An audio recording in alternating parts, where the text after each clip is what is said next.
স্কুলে টিফিনের ঘন্টা পড়ার সাথে সাথে কাবলিওয়ালা কাকুর গাড়ির ঘন্টাটা খুব কানে বাজতো। মনে হতো আমিও কখন ছুটতে গিয়ে সেই ছোট্ট আলু কাবলির বাটিটা হাতে নেব। আজ সেই দিনটার কথা মনে করি। বাড়িতেই সেই একই পদ্ধতিতে আলু কাবলি বানিয়ে নেওয়ার চেষ্টা করলাম।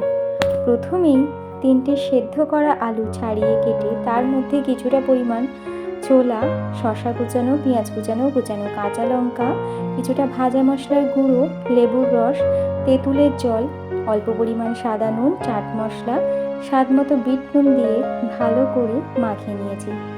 স্বাদটা কিছুটা একই রকম হয়েছিল।